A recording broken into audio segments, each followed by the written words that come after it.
Hello, I'm Lyra, Mr.Drowsy's assistant. I know you've missed your colorful dreams, and now you're here.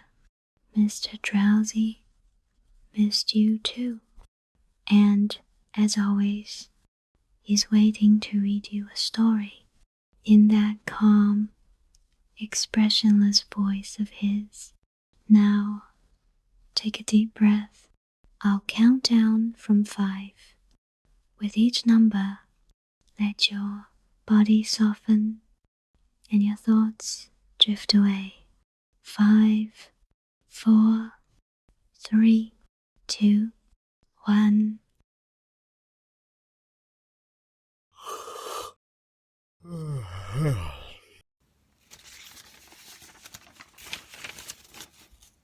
A Tale of Two Cities, a story of the French Revolution by Charles Dickens, Book the Second, Chapter 7, Monseigneur in Town.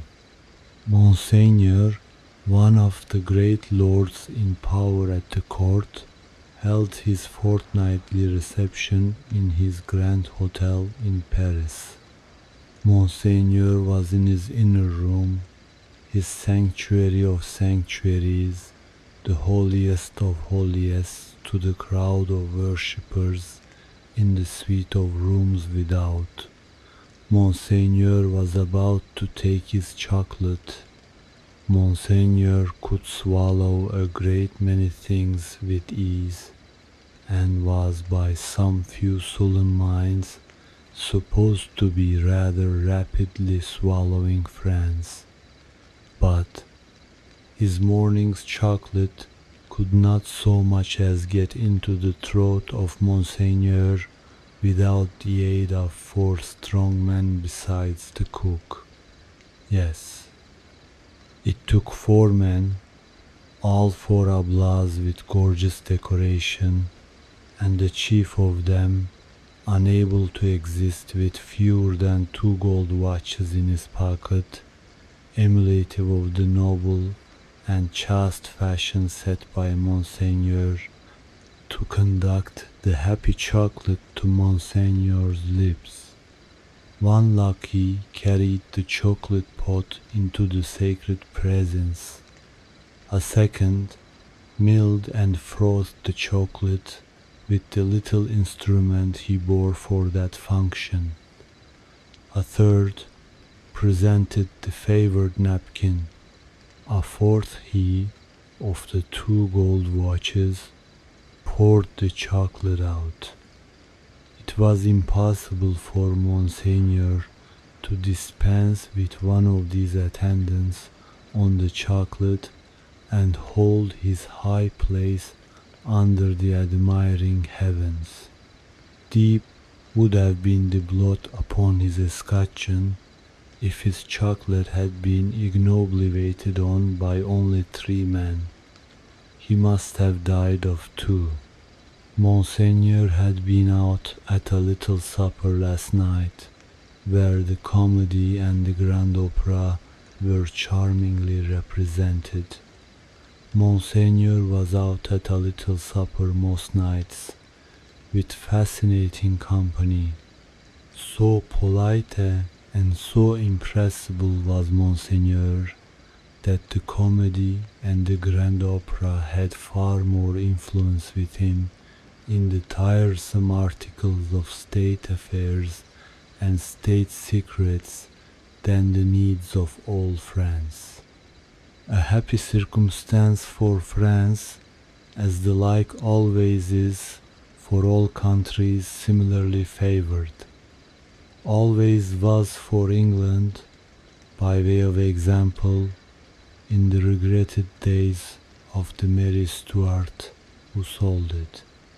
Monseigneur had one truly noble idea of general public business, which was to let everything go on in its own way. Of particular public business, Monseigneur had the other truly noble idea that it must all go his way, attend to his own power and pocket. Of his pleasures, general and particular, Monseigneur had the other truly noble idea, that the world was made for them. The text of his order, altered from the original by only a pronoun, which is not much, ran, "The earth and the fullness thereof are mine, saith Monseigneur." Yet Monseigneur had slowly found that vulgar embarrassments crept into his affairs, both private and public, and he had, as to both classes of affairs, allied himself perforce with a farmer general. As to finances public, because Monseigneur could not make anything at all of them, and must consequently let them out to somebody who could. As to finances private, because farmer generals were rich, and Monseigneur, after generations of great luxury and expense, was growing poor. Hence Monseigneur had taken his sister from a convent, while there was yet time to ward off the impending veil, the cheapest garment she could wear, and had bestowed her as a prize upon a very rich farmer general, poor in family, which farmer general, carrying an appropriate cane with a golden apple on the top of it, was now among the company in the outer rooms, much prostrated before by mankind, always excepting superior mankind of the blood of Monseigneur, who, his own wife included, looked down upon him with the loftiest contempt. A sumptuous man was the farmer general. 30 horses stood in his stables, 24 male domestics sat in his halls, 6 body women waited on his wife. As one who pretended to do nothing but plunder and forage where he could, the farmer general, howsoever his matrimonial relations conduced to social morality, was at least the greatest reality among the personages who attended at the hotel of Monseigneur that day. For the rooms, though a beautiful scene to look at, and adorned with every device of decoration that the taste and skill of the time could achieve, were, in truth, not a sound business, considered with any reference to the scarecrows in the rags and nightcaps elsewhere, and not so far off either, but that the watching towers of Notre Dame, almost equidistant from the two extremes, could see them both. They would have been an exceedingly uncomfortable business, if that could have been anybody's business, at the house of Monseigneur. Military officers destitute of military knowledge, naval officers with no idea of a ship, civil officers without a notion of affairs, brazen ecclesiastics of the worst worldly, with sensual eyes, loose tongues and looser lives, all totally unfit for their several callings, all lying horribly in pretending to belong to them, but all nearly or remotely of the order of Monseigneur, and therefore foisted on all public employments from which anything was to be got. These were to be told of by the score and the score. People not immediately connected with Monseigneur or the state, yet equally unconnected with anything that was real, or with lives passed in traveling, by any straight road to any true earthly end were no less abundant. Doctors who made great fortunes out of dainty remedies for imaginary disorders that never existed smiled upon their courtly patients in the antechambers of Monseigneur.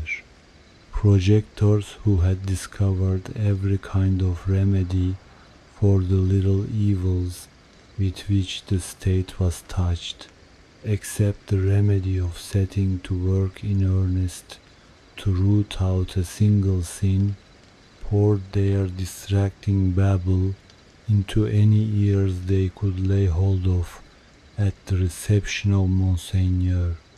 Unbelieving philosophers who were remodeling the world with words and making card towers of Babel to scale the skies with, talked with unbelieving chemists who had an eye on the transmutation of metals at this wonderful gathering accumulated by Monseigneur, exquisite gentleman of the finest breeding, which was at that remarkable time, and has been since, to be known by its fruits of indifference to every natural subject of human interest, were in the most exemplary state of exhaustion at the hotel of Monseigneur.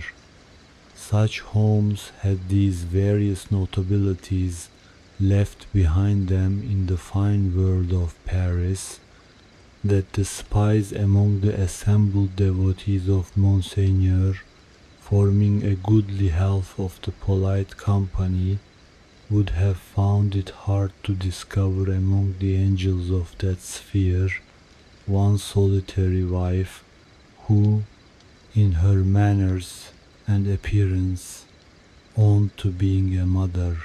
Indeed, except for the mere act of bringing a troublesome creature into this world, which does not go far towards the realization of the name of mother, there was no such thing known to the fashion.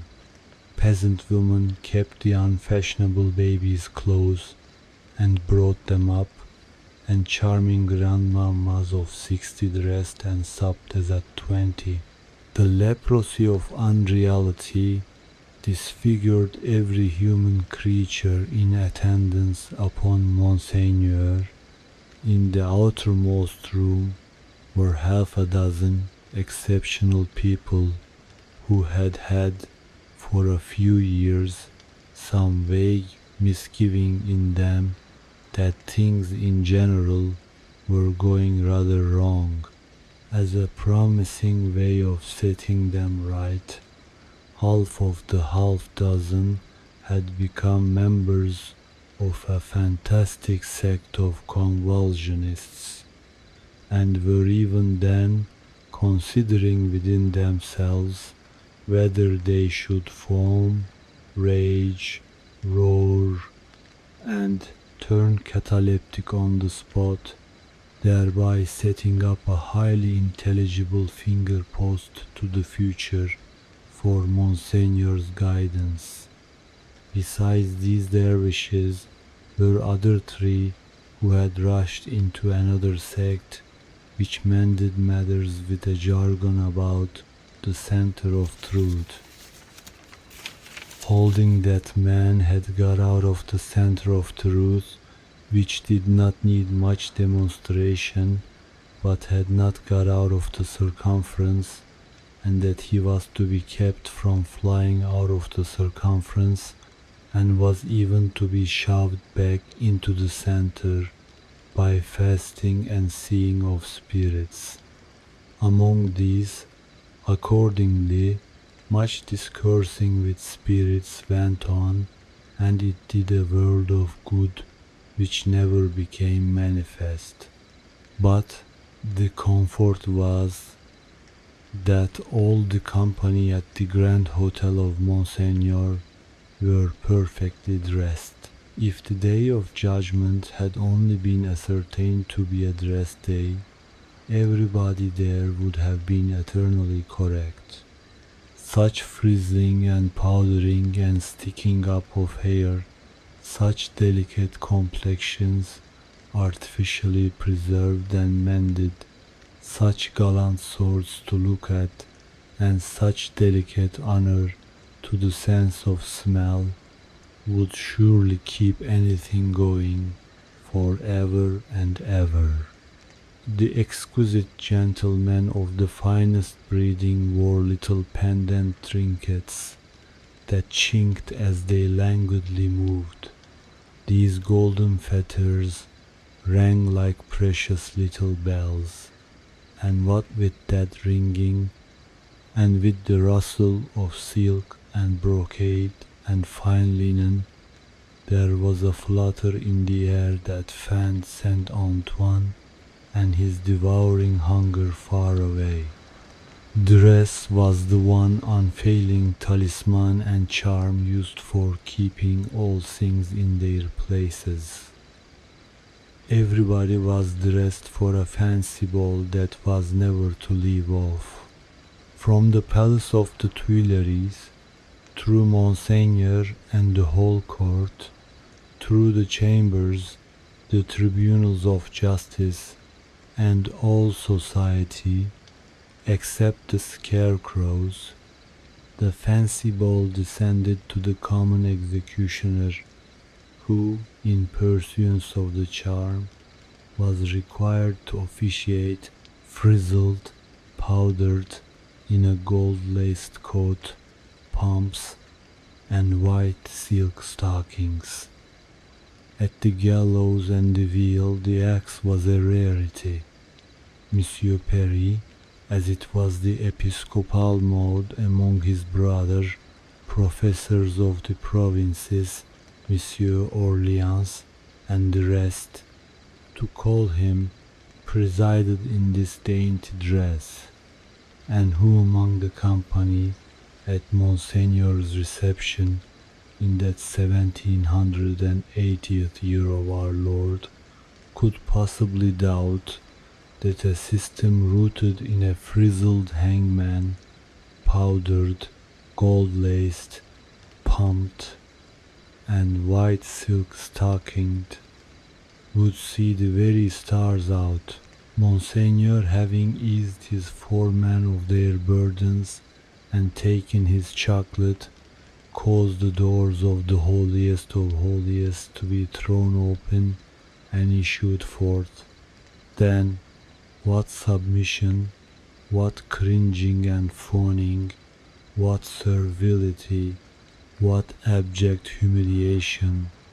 As to bowing down in body and spirit, nothing in that way was left for heaven, which may have been one among other reasons why the worshippers of Monseigneur never troubled it, bestowing a word of promise here and a smile there, a whisper on one happy slave and a wave of the hand on another.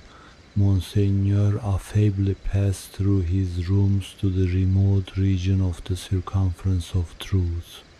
There Monseigneur turned and came back again, and so, in due course of time, got himself shut up in his sanctuary by the chocolate sprites, and was seen no more.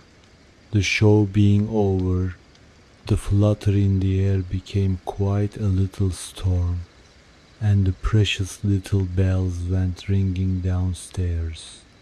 There was soon but one person left of all the crowd, and he, with his hat under his arm and his snuff-box in his hand, slowly passed among the mirrors on his way out.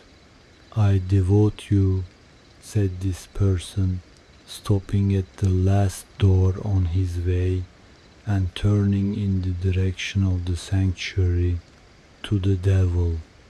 With that, he shook the snuff from his fingers as if he had shaken the dust from his feet, and quietly walked downstairs. He was a man of about 60, handsomely dressed, haughty in manner, and with a face like a fine mask. a face of a transparent paleness, every feature in it clearly defined, one set expression on it. The nose, beautifully formed otherwise, was very slightly pinched at the top of each nostril. In those two compressions, or dins, the only little change that the face ever showed resided. They persisted in changing color sometimes, and they would be occasionally dilated and contracted by something like a faint pulsation. Then they gave a look of treachery and cruelty to the whole countenance. Examined with attention, its capacity of helping such a look was to be found in the line of the mouth and the lines of the orbits of the eyes being much too horizontal and thin.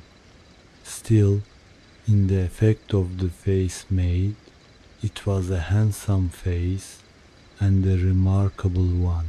Its owner went downstairs into the courtyard, got into his carriage, and drove away.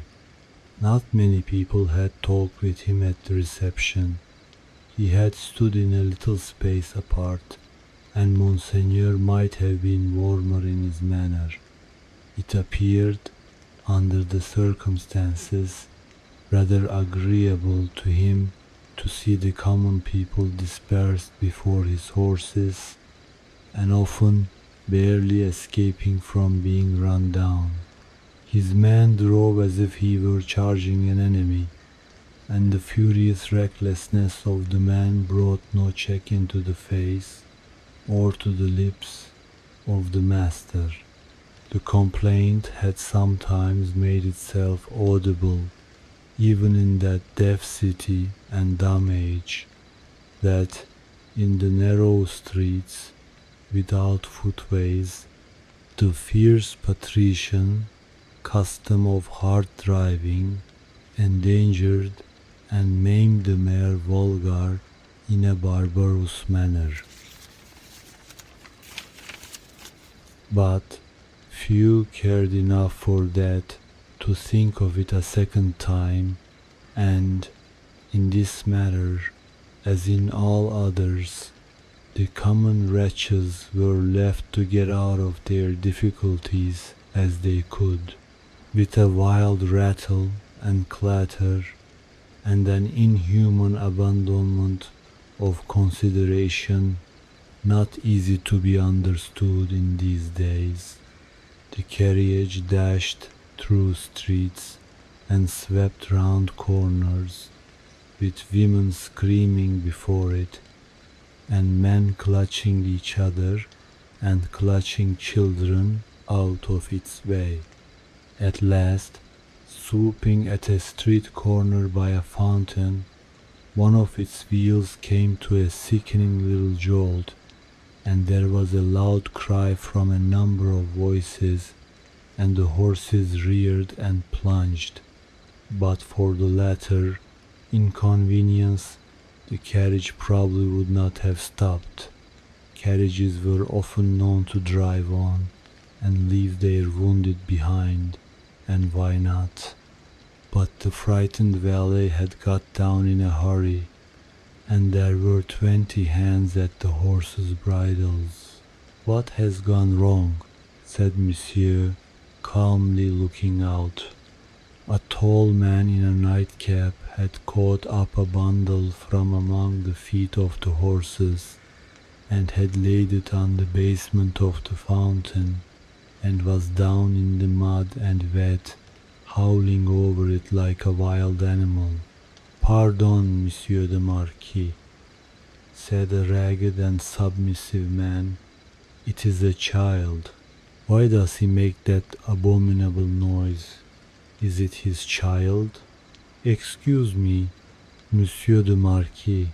It is a pity, yes." The fountain was a little removed, for the street opened where it was into a space some 10 or 12 yards square. as the tall man suddenly got up from the ground and came running at the carriage. Monsieur the Marquis clapped his hand for an instant on his sword hilt. "Killed!" shrieked the man, in wild desperation, extending both arms at their length above his head and staring at him. "Dead!" The people closed round and looked at Monsieur the Marquis. There was nothing revealed by the many eyes that looked at him but watchfulness and eagerness. There was no visible menacing or anger. Neither did the people say anything. After the first cry, they had been silent, and they remained so. The voice of the submissive man who had spoken was flat and tame in its extreme submission. Monsieur the Marquis ran his eyes over them all, as if they had been mere rats come out of their holes. He took out his purse. "It is extraordinary to me," said he, "that you people cannot take care of yourselves and your children. One or the other of you is forever in the way. How do I know what injury you have done my horses? See, give him that." He threw out a gold coin for the valet to pick up, and all the heads craned forward, that all the eyes might look down at it as it fell. The tall man called out again with a most unearthly cry, "Dead!" He was arrested by the quick arrival of another man, for whom the rest made way. On seeing him, the miserable creature fell upon his shoulder, sobbing and crying, and pointing to the fountain, where some women were stooping over the motionless bundle and moving gently about it. They were as silent, however, as the men. I know all," said the last comer. "Be a brave man, my Gaspard. It is better for the poor little plaything to die so than to live. It has died in a moment without pain. Could it have lived an hour as happily?" "You are a philosopher, you dare," said the Marquis, smiling. "How do they call you?" "They call me Defarge." "Oh, what trade?" "Monsieur the Marquis, vendor of wine." "Pick up that philosopher and vendor of wine," said the Marquis, throwing him another gold coin, "and spend it as you will. The horses there, are they right?" Without deigning to look at the assemblage a second time, Monsieur the Marquis leaned back in his seat, and was just being driven away with the air of a gentleman who had accidentally broke some common thing and had paid for it, and could afford to pay for it, when his ease was suddenly disturbed by a coin flying into his carriage and ringing on its floor. "Hold!" said Monsieur the Marquis.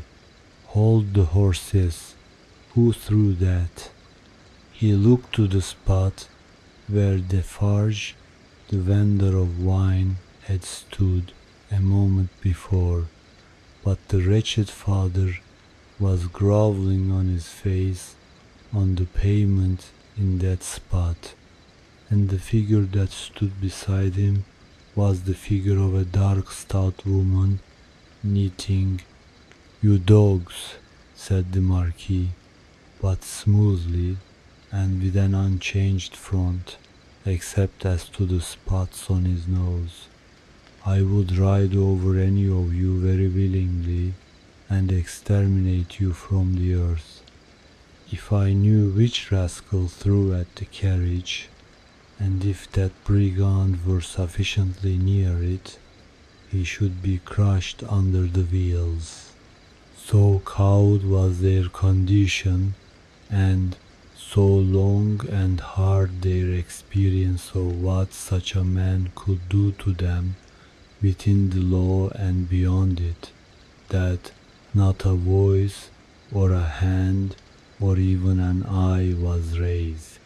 Among the men, not one, but the woman who stood knitting looked up steadily and looked the Marquis in the face. It was not for his dignity to notice it.